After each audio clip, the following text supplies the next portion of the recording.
bino byonna babikola taata ne mutabani batambulira wamu. Wembadde nzijja nti omutabani obusungu ye yabujjewa. Kubanga omutabani bamuyita n'alambula. Kuba eri Bukedeya.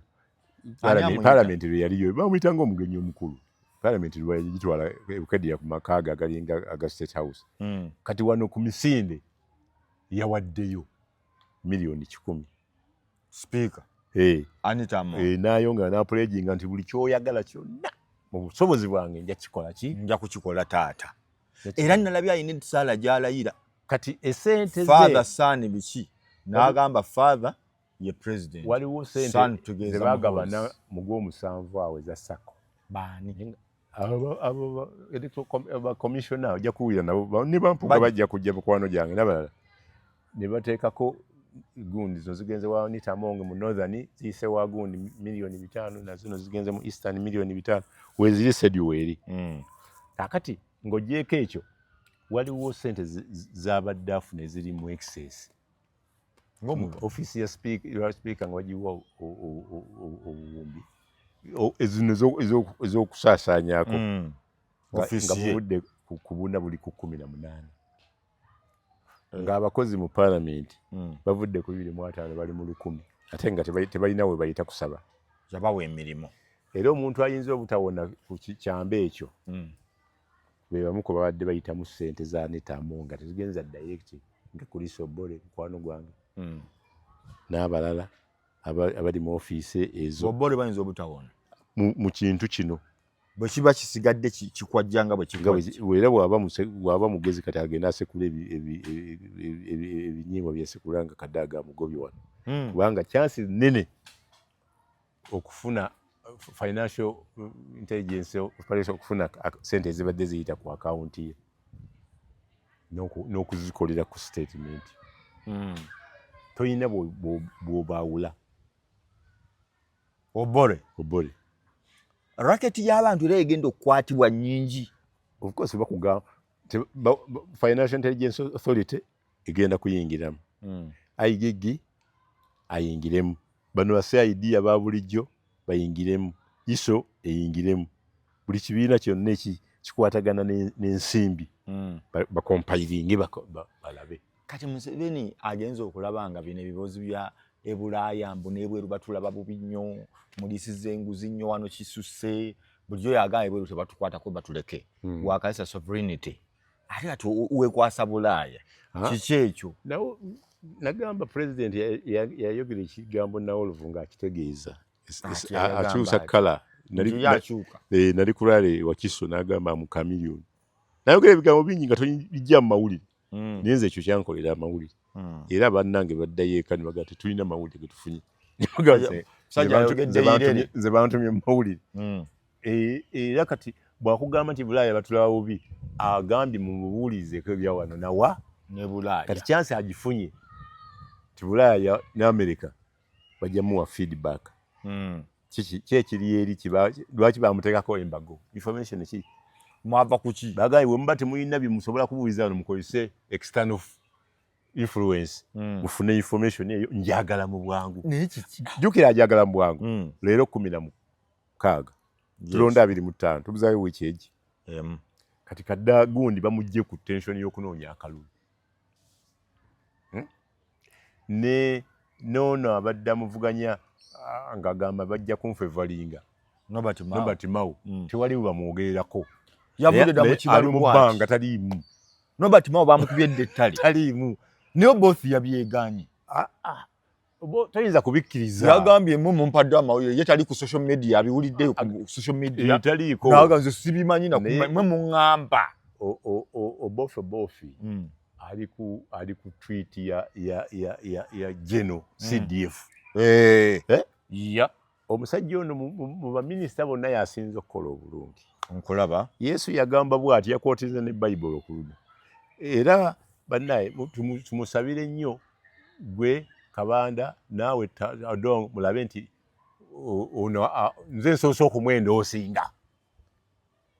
Twagala president amwegane nga wandiise bali bavuewo nga nawali yagamba kino tugenda kiddamu kituzivire yadde twali komendinga kati ate bw'ayongerako ebbaluwa ya peegi 2 timubuulize yanitanga gwakulembedde ebyobugagga bye ebyawano ebiri physical n'ebitali physical naye wano tugenda kuddayo ku nju ya mwasula wano eyasibye ab'amawulire bali eriwa enewa speaker oba eyekigo eya Gondi Karimu asula mu ya Karimu ufuna information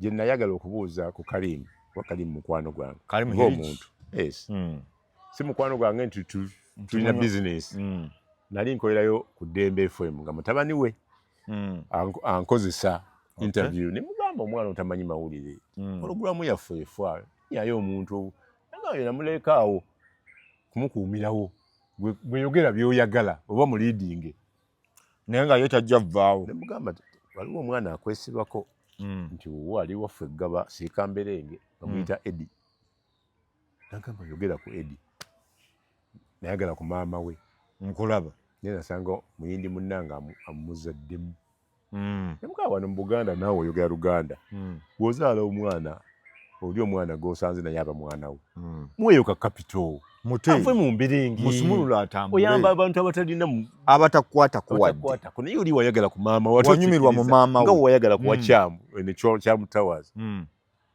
nanga nandimuwadde naye omwana ngenda okuwulira nti yabbye akasimu nze sobola gula kasimu ne mugamba ajja kubba n'akabiri eti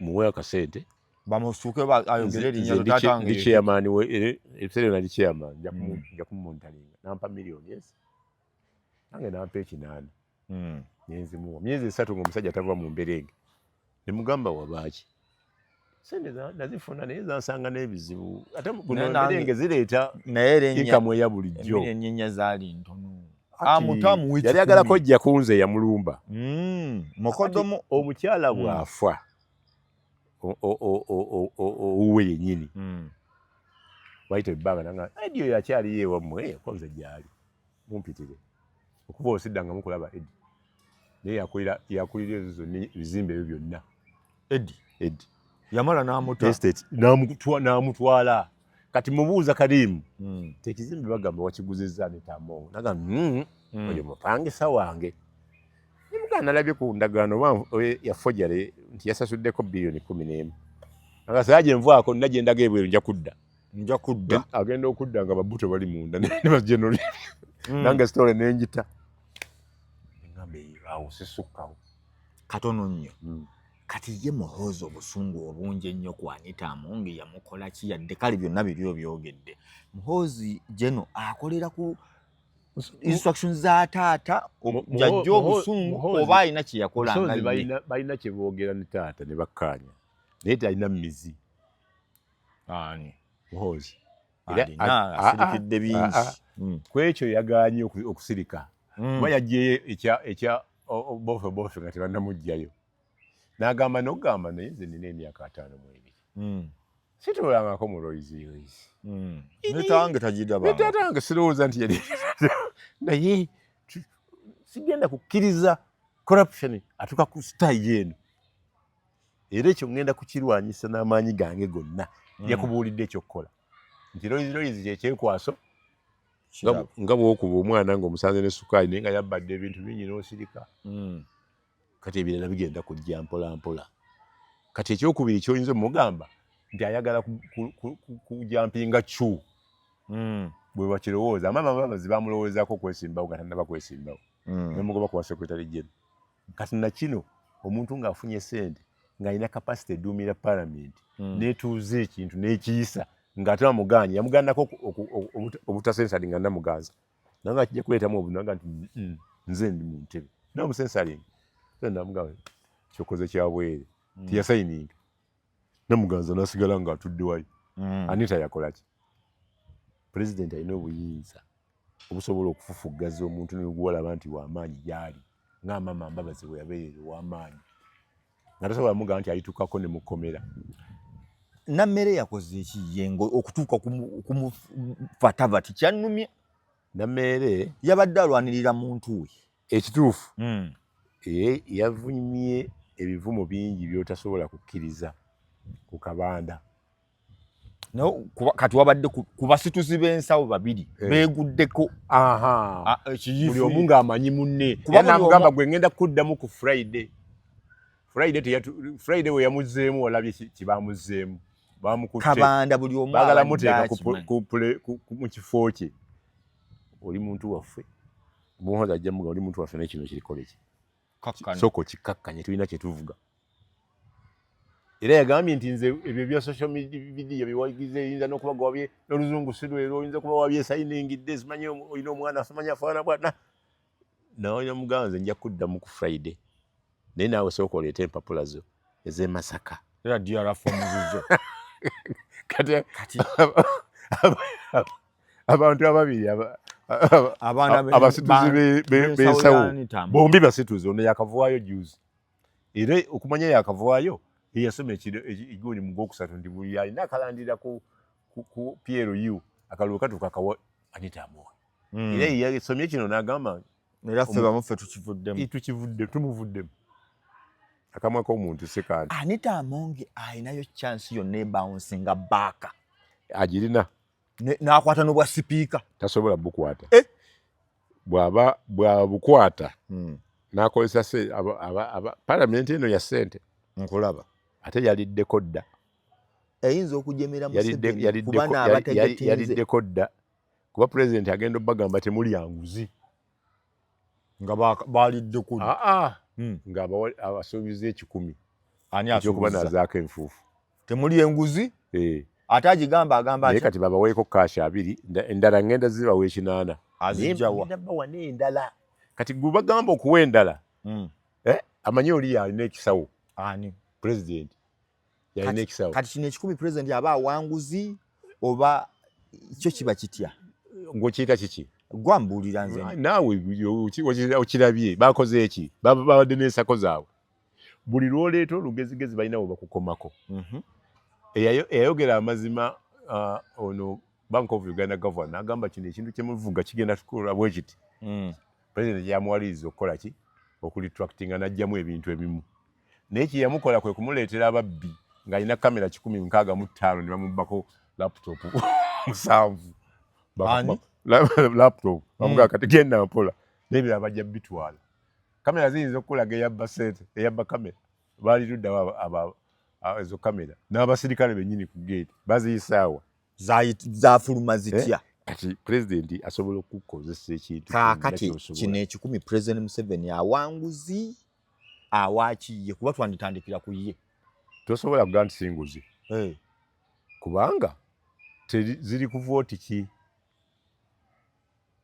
alina gundi ZNRM yasime bantu be ziva mu kibiina ky'NRM Tadongo yandibadde balina omuwanika anti yalagira yagambye mbawadde kwenazaako nfuufu bawadde nga bazze babba akalulu abasinga kyembuuza balina mu kooti n'omu yagambye yabawadde nga chairman nga president yabadde nga president buli omu 10 yabadde amaze okuvaako yabadde kwali whatever niwaba yabawadde bali naye ekifaananyi kiyalaze temulya nguzi yabagambye mutandikire wano okukola ki okulya enguzi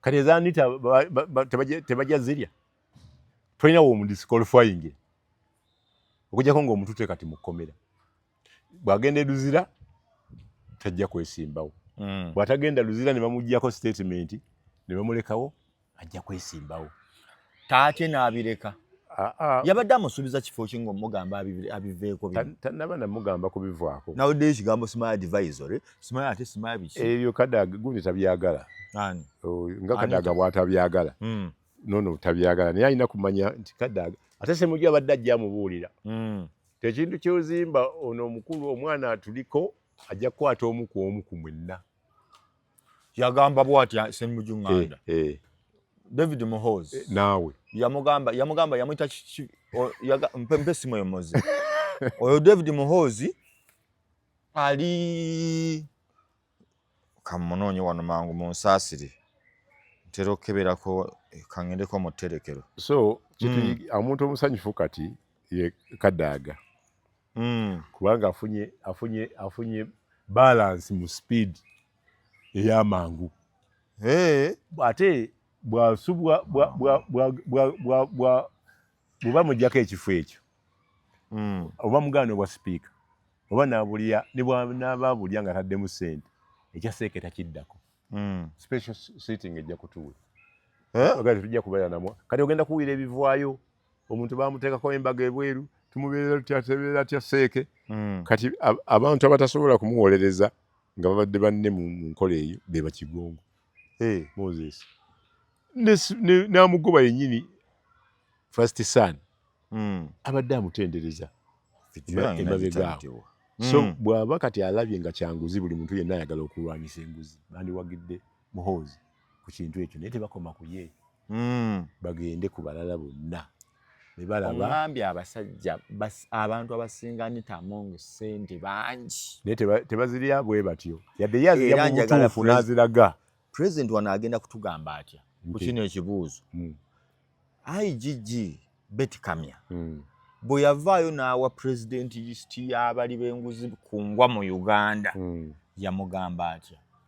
Yamugamba nti weegendereze abalidde enguzi tobatiisa nnyo sente ezo okuzitwala kuzinvestinga bweru baleke bazinvestinge muno kati oba okyalina omulimu era kyabadde akola ekinene nnyo bagamba nti muzizze ziddeyo mu ggwanika zibadde zikomawo ne bazzaako ezimu waliwo abazzaako ezimu naye ono omupya alina n'ebizimbe bye yataddeko mu maaka nti ebyo for sale byono nono tumunoonyerezaako simanyi oba anaamalako nakyo kuba ebizimbe ebinoonyerezebwako tajja kukoma ku ebyo bangi abaabifunanga ate bali munda mu gavumenti kuba njagala kumanya abasajja ba gavumenti betumanyi abalidde enguzi nga bava eno babazza buzza eno bamuzza eno olw'okuba aliridde wano ekyo President baaboogerako ki lwaki olukongoolo abadde enguzi talina MP omu gwe yasiba oba yali palamenti ya musanvu gwakwatira ku ssente za aya mu hoteeri emu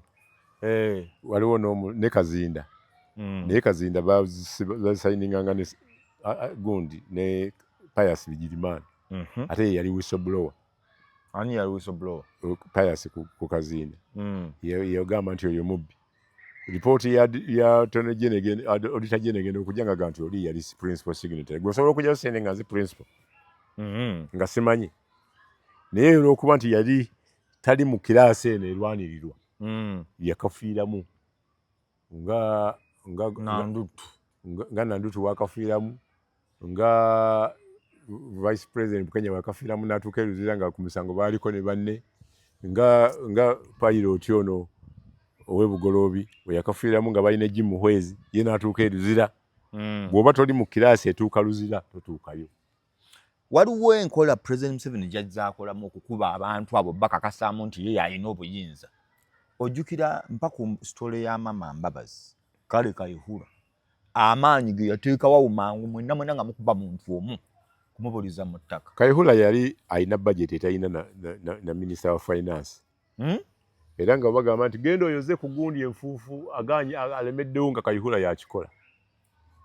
Obulukulu bwe yakola nti yatandika okulikulutinga amagye within magye nga bayita ba Malaysia Special Forces manyi biki era abakudduka n'atuuka bulungi yali alaga e Rwanda kyandibaddewo enjawulo naye bwe yasanga nga road blocker nnyingi ku lukubo eyo nga akyusizza n'amasimu nga n'emmotoka azikyusizza akola ensobi ava mu mmotoka emu namu adda mu kibenzi ekikadde akyusa engoye mu bonnet owa bodaboda amulaba agenda abuwira Muhanga. Owa bodaboda yali informa yali amanyi Kayihura ng'amanyi ni Muhanga. Muhanga amukwata nga atandikiriza okusaliriza ensalo agende e Tanzania ng'ali mu kinu sitole eyo njikuba abakeke ne bagamba bagenda kumpaabira ne bagamba mukama wange ngimenyewo ne mbalumba ne mbagamba nina ezisingawo 3 mukyali kweno kano kasiki munine nzikubbe mu nkwate lumu ng'embaga ewedde bagamba sizifaya tumala. Kayihura ekyamukubye yali tageti yali ki ate yali ayagalako kufuga bajeno Sejjusa yagala teri jena atayagala kufuga abamusiru Kayihura yalina kende kateke wamba bya ddala Yes. nali manyi bibozi amama Mbabazi ye bamugambako nti gwogenda okuddawo bya ddala babibozi byaba agenda okulaba nga Besigye azze nga nti gwe obuuse layini dayo mu layini waliwo sukaali gwe twasimbiranga layini nga tobuuka okwerosi oyo ye ekyamukubya kwagala kukola kikubuuka layini kugaanira register ya NRM nga gyagenda okukozesa okuvuganya ate munne avuganyani muwala we n'agivuganya avuganye president mu kamyufu ke naye kati ne baleeta abakadde ne bamukuba baali bagobye batumukunde bonna ne babarecruitinga ne mu kano baleeseeyo ate abakadde bakube bali kati ye president takusuulira ddala weetaaga ekiseera nga gwe kaka olina mission gy'olina akuyitayo. Gilbert Bukenya ye yali yakoze teyamuyitayo yali yakola kiki eŋŋamba enkuba eno yakubwa atya ye Gilbert Bukenya okuva ku map yatandika okwefaananyiriza president yawandiisa enkofiira yatuuka n'ekiseera n'agamba naye ayina vision oba otya ne vision n'otwala omwana wo mu Sandhurst naye asome afune vision ekyo kyo bw'oba oyagala emirembe ebba ssente ne tosonga mu ntebe ya president kasita olabikanga ebintu tabyagala kusonga mu ntebe na famire ye kugitiyoboola tosonga mu ntebe totyobola ojja kuwangaala ne bw'oba mubbi naye ate abantu bwe bakulaba obulabi ngola kuba kati ndabanga n'ebikolwa biraga anti yabadde ali just alaga maanyi gakolera kibiina olaba okujja okwewandiisa nti bamuyiikira ne batuuka n'eri omuntu abadde akwata nga buli muntu amuwa nammeere wamuwulidde mutwalidde abantu n'abayamba mu ddakiika emu ne mutwalira bano ne bali mupi bakkiriza n'abaali bamulwana musajjawo weegundi ne Ssekikubo we yali awaabira commissioner yagaana okuwaabira Anita ate nga yakulembera yasharinga ebyatematema gwe tukulese naye bano mpuuga nfa nabo tufe nabo kati Ssekikubo ali luddawa bali kakati olwo ogambye tomaliddeeyo bouncing back ya Anita Among okudda mu bitabe birungi alina kukola ki kugenda kwetondera babiri tata na mwana anti yejja tugamba waliwo Katonda waliwo omwana tata ne father ye Museveni son ye mwana n'agamba agenda kube Trinity agwe ku ttaka alina kuvaayo kuwebuka gaye taata gunsingidde ddala n'ekigambo akigiyeyo nti entebe yo sigyagala sisaagangako ne bw'oba oyagala nsayininge nkwata ne vidiyo ajja kugikola naye akisobola Anita gw'olaba nkugambye kati gwe omanyi waali embeera gy'alimu omukyalo ono abadde ludda waye kati ababadde bamuwaga weebali era wateekawo akalulu bayinza okukalya balidde ku ssente ze ate bamanya ajja zibawa naye ate tebasobola kujeemera taata pulezidenti ne bwe kaba kalulu ka kyama soma wano owulire nsome nga buvunula bagamba Honorable Achora Nancy of Ramon owekitiibwa Achora Nancy is reported to have over 10 billion of Anita Among money in her house. Agambibwa okuba nti alina biliyoni ezisukka mu 10 mu nnyumba ye. She's expected to be arrested tomorrow. Ate ezo sente ezivueyo mu bikuvando tezigenda mu akawunti walaba ezono wa Piero Yuzi bakwata ne bazitika pick up nejjula emitwalo 5 aliwa tajjukira wa Piero Kiwanda Mawanda yani simanyi wale wa Piero Yuzi Mawanda batikalu tewaziraba neza Anita omupolisi yatwalanga mu kitanda zalinga mu bisawo waliwo babadde basane yikanga obunyonyi butu ezo na ntono kati gwe ziyisenga bunyonyi naye za Anita Among mwagala abadde magnet ku buli kimu waliwo elections eza MP nga bagala nga Sudiru ne Kirumira tebagala Kasozi ajje muno bagamba Anita bagamba omukazi sajja mutugiremu tugenda kuyiwa sente tumukube yatuwandikako report mu Kosase Speaker n'akuba amasimu n'agala Kasozi nje kuwa sente zagala jangu wano Makindye East kati nkubuulira bagana bugaanyi bwe bava wali wa speaker olw'essande luno lwe tuliko gwatulaba kati bali Ramon ew'omukyala Achora Anansi era oli n'agamba Lindsay yani Lindsay was in Chibuli all day, where the case is being handled. Ngugambye ne wakulisi bayinza okugenda. Oboda ayambale bwambazi kutegeka atandika kulya mmere ye bulungi. Bayinza okugenda. Ne waliwo ne associates bangi. Olowooza otya nti bwe tugamba nti president ayinza okuba luli yatugamba ekisanja hakuna mchezo. Kati wano ng'agamba kenda yidde kano. Otuloto nabaleetera ntugyewo kati ntandise okuke. Atandikidde waggulu ku third. Ate okiraba otya? Talina wajja kuwona kujja nga yeetonze. Ne wamuleka naye simbawo n'awangula eriyo etteeka terimuleka waggulu.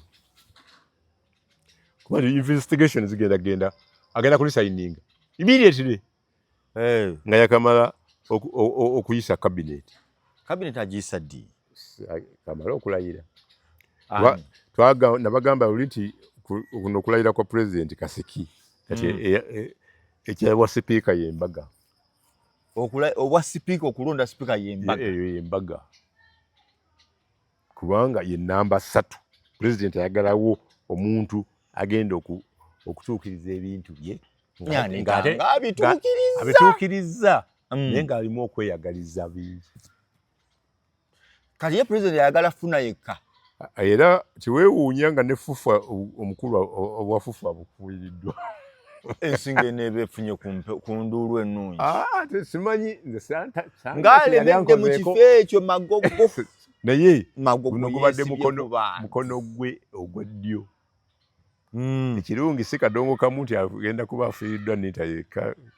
Ne bamutwala Luzira asigala alina haki ze. Kaakati president tumusuubire nti agenda kukola bw'ati enguzi agenda girwanyisa nga bw'omulabye. Kukina agenda kukoma ku sipiika abalala ayinza okubattira ku maaso. Mbadde nduuzi agenda kutabuka luno nga ku kyamabaati bwe yavaamu ekigambo nti buli muntu agazzeeyo nga ne sipiika amaze okugamba nti oba bakutte oli minisita buli muntu yeetika omusalaba gwe. Ye teyagwetika ate yagwetika emirundi egi yakagula ne bamubba 3.5 ne vocha n'ebula mabaati lusaavu.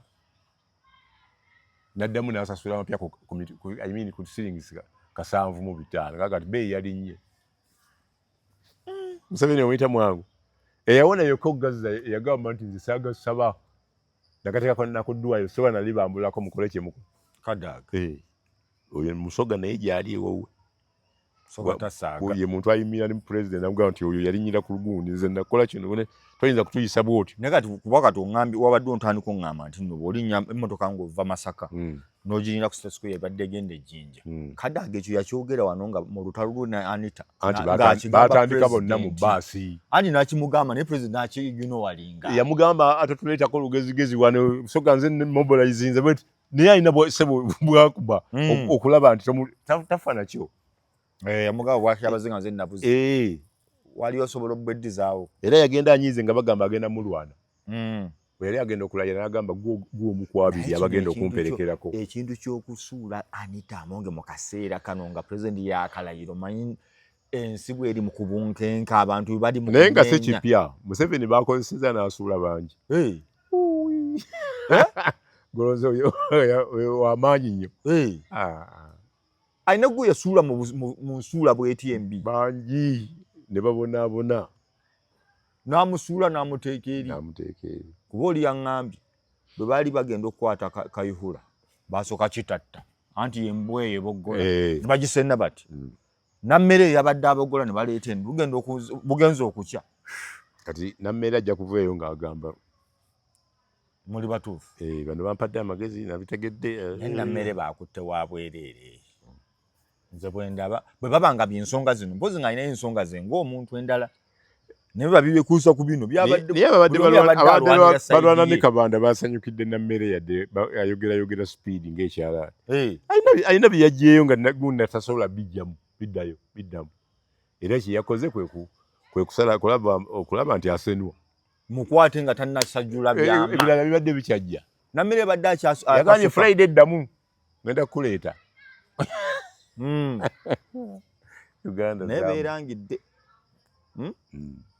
Omukyalo ono ye agenda mukomyawa. Aliwa. Ono amuyita omusota. Ani yen? Ono wa gundi. Ono yali commissioner. Tuwamuwulidde ng'afaafaagana naye. Oyo naye yawanze omuliro. Ate si yekka ndowooza abalala bakyajja. Bakyajja. Yawanze omuliro. Bakyajja gwe walina wali ng'oli ku baana ba Kadaga. Someone bad in this country. I want to introduce to you one. David Daudi Kabanda. David Daudi. I've never seen someone in life as bad as Kabanda. Now, I saw Kabanda reading their whatever it is called, endorsement or whatever, or withdrawal, or whatever like that. Now, I don't even have a problem with their withdrawal. Because those are their internal whatever PLU issues. The problem I have is that it shouldn't have been Kabanda doing that. Why do I say that? Kabanda positioned himself in Anita's camp like the center of the camp. Whatever everybody wanted, Kabanda had to have a say on it. So much so that even the people who supported Anita genuinely could no longer access Anita because Kabanda had dominated the place. This man would sit in Right Honorable's home from morning to evening every day, such that even if you had a banner, you could Kabanda nina mmere bw'atyo bw'abadde okusooka yasooka n'amulwana initially naye kati now Makio Kabanda never supported Right Honorable Anita Mo. But being an opportunist that he is, the first thing he did was position himself in Anita's life, such that Anita thought he had somebody. Rumors has it that Kabanda has ever extorted money from the president. By the way, when we were coming in as commissioners, one of the people Kabanda yali ajjeko sidi wa president. Nakiwulirako sina kakafundi yazijjayo ne wakiwulira. Naye Kabanda naye tali safe nnyo. General Museveni, the wise man we have in this country. Ono agamba n'emmotoka alina emmotoka gy'avuga nga Anita Amongi. Anagizaayo. Ate ne ssente z'abaddamuwa ng'omuntu. Kati bwe singa batandika okunoonya babadde ayiwamu ssente, Kabanda ayinza okulabika ku kulisito boyo bajjamu sebbali. Kinaasinziira ku bwino gwe balina.